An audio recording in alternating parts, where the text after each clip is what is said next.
Hello and welcome to India Today and Business Today, as well as Aaj Tak from Bharat Mandapam, where the massive AI Impact Summit is being held. And joining me now is the man of the moment, uh, representing the aspirations of billion.4 Indians, Dr. Pratyush Kumar, co-founder of Sarvam AI. And the unique thing about this company is that it has given us our very first and very own sovereign AI model. Welcome. Thank you. Congratulations on behalf of the entire network, as well as hundreds and millions of Indians who really would want you to first tell us about this moment and how significant it is, because the world of AI is still being discovered. And the tens of thousands who have come here are experiencing it. They want to touch and feel it. But you have done something that till a few months ago, many people said, oh, India can't, India shouldn't, it will take too much money, too much effort. How does it feel? No, I'll accept your congratulations on behalf of a very hardworking team. Absolutely. Really slogged and built something with lot of energy and passion. AI is something which is something everybody experiences today. You all use variety of tools, and there's a lot India is doing in using AI. Right, variety of use cases across enterprise, people, and so on. What we are looking at is building AI. Can we actually build our own AI? Why? Because, we are in a post-AI world. We are never going to go back to pre-LLMs, large language models.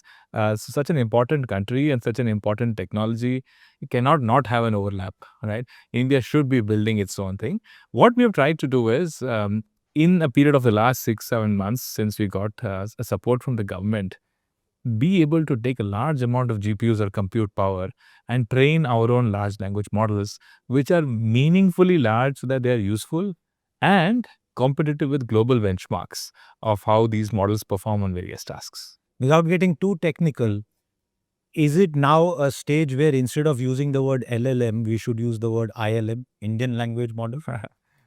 Sure. I mean, I think interestingly, these technical words are becoming day-to-day words now, right? So no, I think it's a very exciting area. Okay. Explain to us what this journey has meant. How did you get here? Because I'm coming to that point again. Someone as famous as Sam Altman kind of said that, India shouldn't be even trying to do this. Indians are known for frugal engineering, for jugaad. What has this journey been? What has it meant for you and your hardworking team? Well, I think there are two sides to this notion of frugality, right? I think sometimes it is thought of as jugaad as a hacky solution, not doing the right thing, finding some other workaround. The other thing is actually doing it in a resource efficient way, right? If you think about it, the training of these large language models was made up as a thing that will take billions of dollars, and only a couple of companies should be doing it. What we have managed to do is the significantly lower amount of resources, train significantly useful models, right? And notice that we did two things. One is, of course, we did the hard work ourselves and made it happen. And secondly, in the period of the last 2 years, the technology has also become so much better that the cost of building these models has reduced, right? So we are in a deflationary world of AI itself. So in that sense, those moats around, hey, only a couple of companies will build LLMs for the whole world, they are not there. In fact, we're at the Impact Summit today. President Macron and Prime Minister Modi ji also talked about this, that you have to build AI together. You can't make it, you have to make it a public good rather than saying it's a monopoly of a few companies. We've all grown up with the oil monopoly, those countries that have oil and those uh, which don't have. You have bridged that gap as far as India is concerned. Uh, the United States and China are considered superpowers in the AI race. With what you have done and others who will follow, there are a couple of other launches that have also happened of a different kind. How far are we from becoming like the third of the Trimurti in AI in the world? I would say that we have a long way to go, primarily because what is the goal for us? I mean, divorced from other people and what they are doing for us, the goal is that the technology should be accessible to all, right? That is where India has succeeded. Whether you take Aadhaar, whether you take UPI, and so on, AI must follow that template. That's when India's potential will be at the world standard, right? And to do that, we need to take these models and make them available to people in a variety of use cases. So the diffusion from, hey, I trained a model to actually I'm using the model at a population scale, that is a transition we should make. And in fact, we have focused quite a bit on that. We've tried to make our models very efficient so that they can, when they're running, the resource consumption is also smaller, right? But creating those use cases and getting it in the hands of people across the length and breadth of the country, that is a problem worth solving.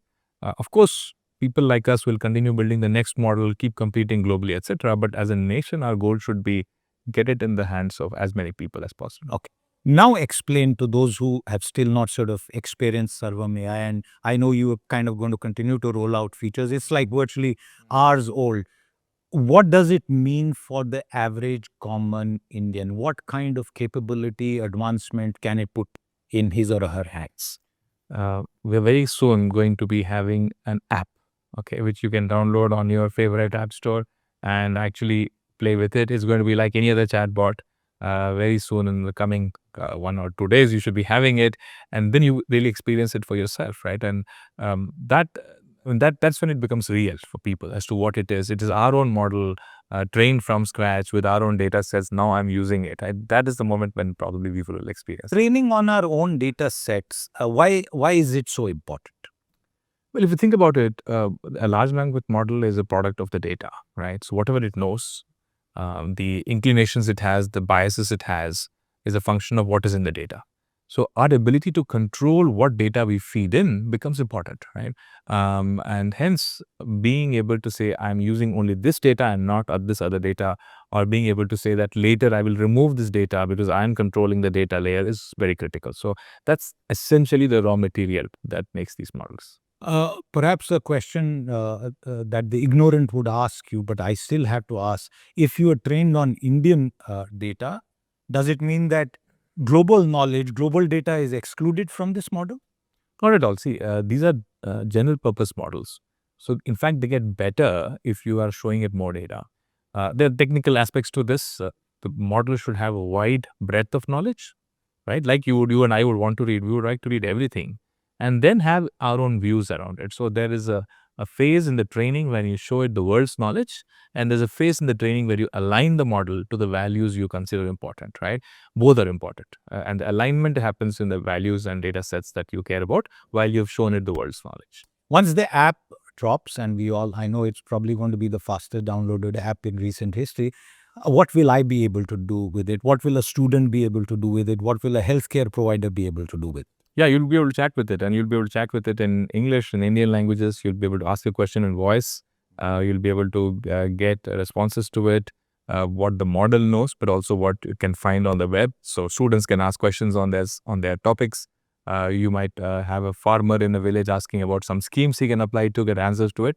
And if you are just looking for the nearby restaurant, you can also ask that, and the model would be able to answer that. So it's general purpose AI in your fingertips, built in India with support for Indian languages. Pratyush, in the digital divide that many countries have seen, especially in the developing world, one of the ways that we have in India bridged the digital divide is by voice enablement and access, especially for those who are not able to read and write fully.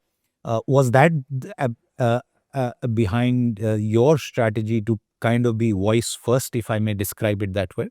Yeah, absolutely. See, as you said, right, India is a voice first nation.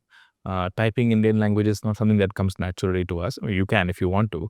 The amount of WhatsApp voice usage that we do in the country is off the roofs. So it's a very natural thing. People are on the train, they just quickly say something and so on, right? So voice, I think, is a natural medium. We use it far more in India. Sometimes in, let's say, Western Europe, people don't even like to be speaking out to a phone, and so it's there are cultural choices around that, right? But the challenge is we have so many languages and we have noisy environments, and you need voice AI to work in the presence of all that. That's the hard part. But the fact that this is the right modality is obvious. Pratush, doing it in the time and manner in which you have done it is something that will continue to sink in, and as more details filter out. But I want to ask you, Hmm. not just the fact that you've done a sovereign model, but from a startup point of view, two parts to it. Uh, what does your story mean to aspiring startups and founders in India? And second, how critical has government support been in this? Because I have seen various other initiatives where the government has tried to seed and pump prime various new innovations over the last decades. I would say yours is one of the finest examples of a very quick turnaround. What are your views about that? So on the first question, right, I think there are different entrepreneurial journeys that you can have. We are on a deep tech journey, and the way I define that is instead of looking at a business model innovation, we are looking at a deep technical innovation. And for that, it is very important to think of what technical metric are you improving on, and set that as the goal rather than financial metrics and so on. I was talking to Vinod Khosla, he's one of our mentors, a very famous venture capitalist from the Silicon Valley. And he was talking about how he spends all his days looking at only technology and not, finance and other things. I think that is a deep tech mentality. And for us, the metric was, let's just figure out what fraction of knowledge required to build a large language model that is globally competitive can we do in-house.